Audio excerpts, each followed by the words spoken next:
Acquisition remains under review. And when it's completed, we'll have much more to say about this. What's your most optimistic view of what the next iteration of that agreement will look like? Well, on a number of these issues, we're actually waiting to see exactly where the Canadian government is going to come out on this. On the F-35, we've got all kinds of people and companies that are involved. The review of the F-35 acquisition project continues. It is one that is going to take the time it's going to take. We're going to get this right. This is a major acquisition for Canada. Washington expected compliance. What it got instead was silence, and then something far more dangerous. For the first time in decades, a U.S. ambassador publicly admitted what Washington usually keeps off the record: that Canada's decision on the F-35 fighter jets is not a formality, not automatic, and not under American control. This wasn't a slip of the tongue. This was a crack in the wall. When the U.S. ambassador to Canada said, "Canada can do what it wants," those words landed hard inside diplomatic circles, because that sentence quietly confirms something Washington has tried to avoid acknowledging for years. Canada is no longer making defense decisions based on expectation. It's making them based on power. And the price tag attached to that power is massive: $28 billion. This story isn't about fighter jets, it's about sovereignty, and it's about what happens when a close ally stops behaving like a junior partner. For decades, American defense deals followed a familiar script. Allies review, allies raise concerns, then allies approve. The outcome was assumed before the process even began. But Canada broke that script. When Prime Minister Mark Carney ordered a full review of the F-35 purchase, Washington believed it was procedural theater, a delay, a cooling off period, something symbolic that would quietly end with a signature. That didn't happen. Months passed, then more months. Costs climbed, questions multiplied, and suddenly the review stopped looking temporary. It started looking intentional. Originally, the F-35 deal was framed as a $19 billion purchase, 88 aircraft, long-term partnership, strategic alignment. That was the headline. Then the numbers changed. Canada's own auditor revealed the real cost had ballooned to nearly $28 billion, and that figure still didn't include the billions more required to make the jets fully operational. Infrastructure, training, maintenance, integration. That's not a budget adjustment, that's a strategic shock. At that moment, Canada faced a choice that most American allies never publicly confront: sign the deal and absorb the cost, or stop, reassess, and risk irritating Washington. Carney chose the second path, and irritation is exactly what followed. Behind closed doors, American officials grew uneasy. The longer the review continued, the more dangerous the precedent became. Because if Canada could slow walk a flagship U.S. weapons system, what message did that send to other allies? That's why the ambassador's words mattered so much, because they revealed frustration without leverage, a rare admission that the timeline, the outcome, and the authority all belonged to Ottawa. Canada wasn't just reviewing jets, it was testing boundaries. And then came the twist that truly unsettled Washington. Sweden entered the picture. Saab, the Swedish defense manufacturer, quietly positioned its Gripen fighter as a serious alternative. Not louder, not aggressive, just patient. And for Canada, that patience mattered. This wasn't about replacing American hardware with European hardware. It was about something deeper: optionality.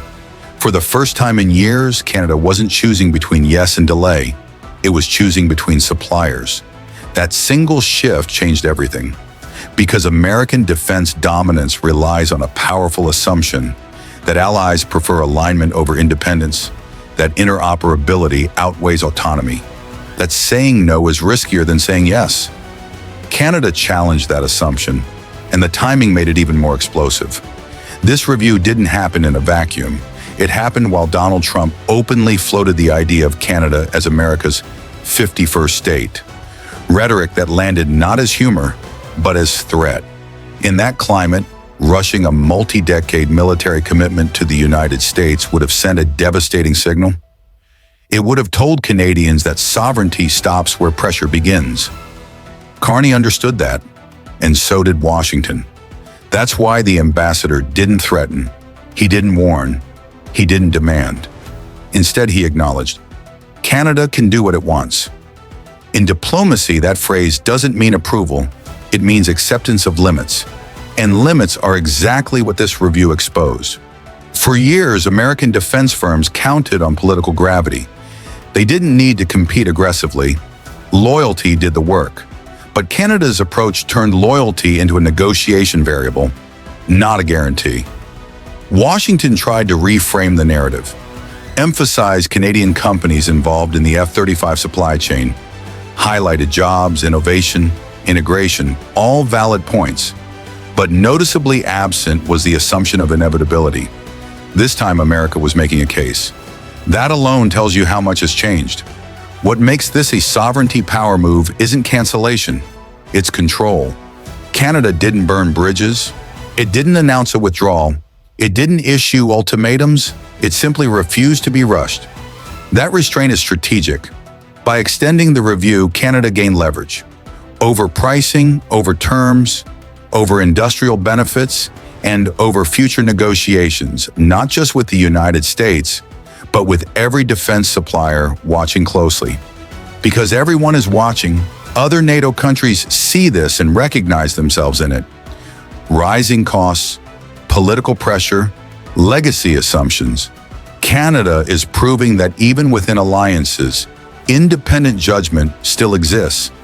That's why this moment matters far beyond Ottawa and Washington. This is what power looks like in modern alliances. Not confrontation, not defiance, but disciplined patience. And patience is expensive. $28 billion expensive. That figure represents more than aircraft. It represents a refusal to treat defense spending as symbolic loyalty. It represents a demand for value, accountability, and respect. Washington understands that, even if it doesn't like it. The ambassador's frustration wasn't about delays, it was about erosion. The erosion of automatic compliance, the erosion of unspoken hierarchy, the erosion of certainty. Because once one ally demonstrates real agency, others begin to wonder why they haven't. Canada didn't say no, Canada said not yet. And in geopolitics, not yet can be more powerful than rejection. Eventually, Canada will decide. Maybe the F-35 wins. Maybe Sweden surprises everyone. Maybe the outcome is mixed. But the outcome is no longer the point. The process is. Canada proved it can pause a massive American defense deal without retaliation, without isolation, without collapse.